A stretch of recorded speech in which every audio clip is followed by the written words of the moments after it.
सास का घूंघट पार्ट 4।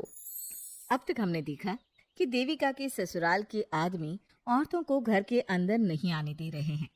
देविका उन्हें पुलिस में जाने की धमकी देती है, जिससे पूरे गांव में अफरा तफरी मच जाती है। तभी गांव का एक आदमी सरपंच को बुलाकर ले आता है। सरपंच उनके घर के बाहर का नजारा देखकर कहते हैं, जोगिंदर जी, ये आपके घर की औरतों ने कैसा हंगामा मचा रखा है। आपका घर तो संस्कारों की मिसाल था, लेकिन ये मैं क्या देख रहा हूँ, आपके घर की किसी औरत ने घूंघट नहीं कर रखा। अब सरपंच जी, हमारे घर की औरतों को इस देविका ने बहकाया है।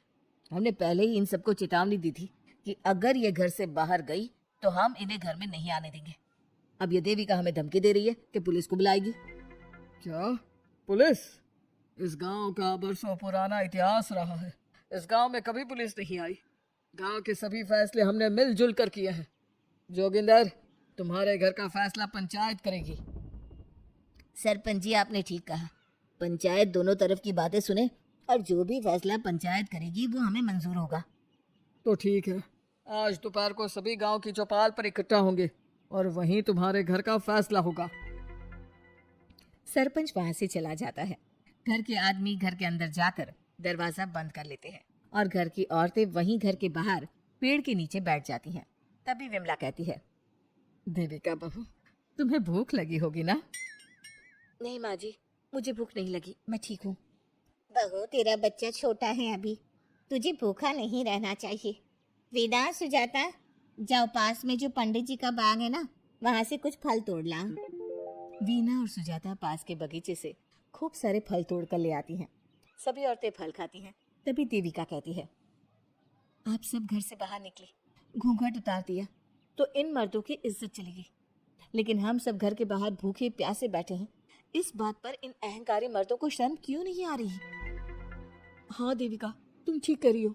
अगर हम मर भी जाए ना, तब भी इन मर्दों के लिए इनके बनाए गए नियम कानून ही अहम रहेंगे, हम नहीं। सुजाता भाभी, मुझे तो सबसे ज्यादा सचिन पर गुस्सा आ रहा है।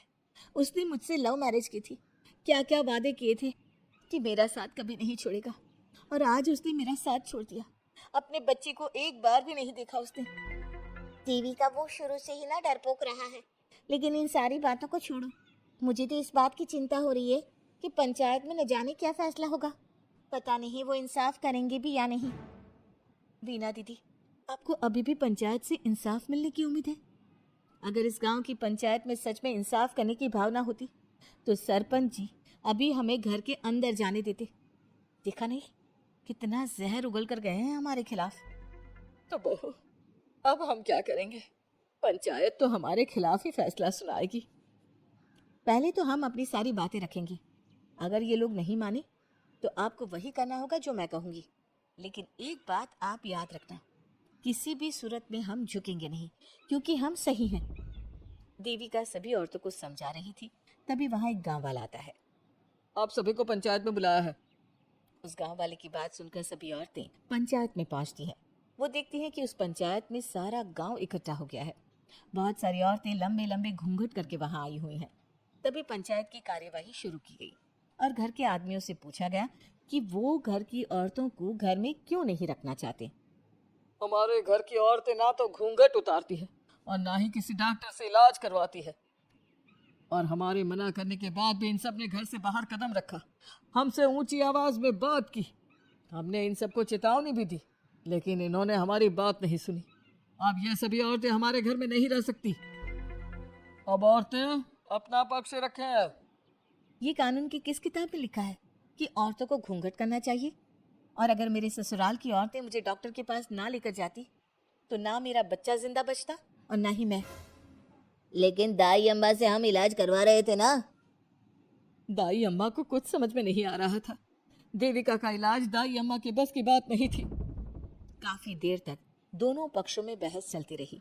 दोनों एक दूसरे पर आरोप प्रत्यारोप लगाते रहे, लेकिन दोनों पक्षों की बात सुनने के बाद पंचायत ने जो फैसला लिया उसके लिए तो देविका पहले से ही तैयार थी। दोनों पक्षों की बात सुनने के बाद पंचायत ने यह फैसला किया है कि सारी गलती महिलाओं की है। अगर वो अपने अपने पतियों से माफ़ी मांग लेती है और वादा करती है कि भविष्य में कभी ऐसी गलती नहीं दोहराएंगी, तो वो घर के अंदर प्रवेश कर सकती हैं। हमें पंचायत का फैसला मंजूर नहीं है। हमने कोई गलती नहीं की जो हम माफी मांगी। किस बात का वादा करें हम? हमने देविका की जान बचाई है, तो आप हमसे भविष्य में किसी की जान न बचाने का वादा ले रहे हैं क्या? अगर तुम्हें पंचायत का फैसला मंजूर नहीं है तो तुम सबको घर में नहीं पुरानी हवेली में रहना होगा, जो अब खंडहर बन चुकी है। यह खंडहर तुम्हारे घर के सामने ही है।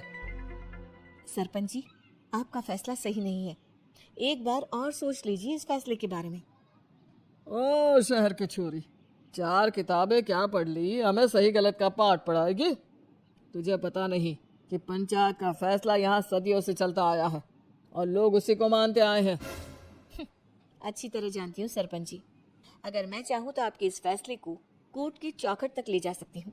पुलिस को बुलाकर अभी घर के अंदर जा सकती हूँ। पंचायत और घर के आदमियों की शिकायत पुलिस में कर सकती हूँ और अपने बच्चे को उसका हक दिलवा सकती हूँ।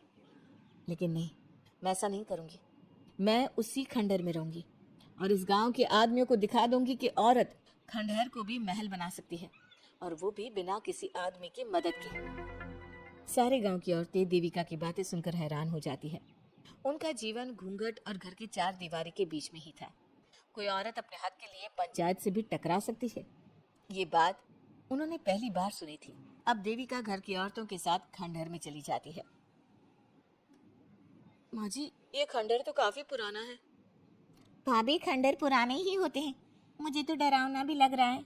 मैं डर की वजह से कभी इस खंडहर के आसपास भी नहीं आई, लेकिन मुझे क्या पता था कि एक दिन इसी में रहना पड़ेगा।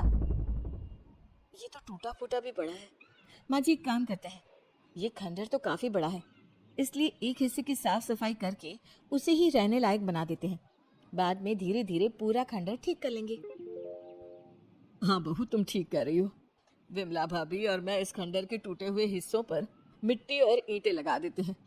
सुजाता और विना, तुम साफ सफाई कर लो। सभी औरतें मिलकर खंडहर के एक हिस्से को सुधारना शुरू कर देती हैं और काफी देर तक मेहनत करने के बाद वो उस हिस्से को काफी हद तक अच्छा कर लेती हैं। और इसी तरह रात हो जाती है। सभी औरतें बैठकर बात करती है। माँ, हमने इस खंडहर को घर तो बना दिया है, लेकिन ये घर चलेगा कैसे? हाँ माँ जी, मैं भी यही सोच रही हूँ। और हम सब तो बड़े हैं, गर्मी सर्दी भूख कुछ भी आसानी से बर्दाश्त कर सकते हैं, लेकिन देविका का बेटा बहुत छोटा है, उसे तो हमें अच्छी तरह से पालना होगा ना। मैं भी यही सोच रही हूँ कि आगे हमें क्या करना चाहिए। कम्मू और मैं मिलकर मिट्टी का चूल्हा और मिट्टी के बर्तन बना देते हैं। कुछ दिन के लिए खाने का इंतजाम भी हो जाएगा, क्योंकि यहाँ पर खेत और बाग बगीचे आसपास ही है, कहीं से कुछ भी ले सकते हैं। पहले आप मुझे ये बताइए कि आप सब लोगों को आता क्या है? मतलब कोई ऐसा काम जिसका आपको शौक हो, जो आपने बचपन से किया हो। बहू, तेरी दिमाग में चल क्या रहा है? माँ जी, बहुत कुछ चल रहा है। बस अब हमारा सारा ध्यान इस बात पर होना चाहिए कि हम अपने लिए अच्छे से अच्छा क्या काम कर सकते हैं। आप सब हिम्मत से और समझदारी से काम लो, फिर देखना हम इस खंडहर को भी महल बना देंगे। इसके लिए सबसे पहले हमें आत्मनिर्भर बनना होगा। देविका सभी को समझा रही थी, तभी उसका बेटा रोने लगा। उसने अपने बेटे को गोद में उठाया और उसे चुप कराने लगी। अब देविका के सामने सबसे बड़ी चुनौती थी कि वो किस तरह से ससुराल की औरतों को आत्मनिर्भर बनाए और किस तरह से अपना घर चलाए। हमारे प्यारे दर्शकों, अब आप बताइए, देविका और घर की सभी औरतों ने अपने पतियों से माफी ना मांगकर सही किया या गलत? क्या उनका खंडहर में रहने का फैसला सही था? अब देविका को क्या कदम उठाना चाहिए, हमें कमेंट में जरूर बताना। हमारी कहानी को लाइक, शेयर और चैनल को सब्सक्राइब करना मत भूलना।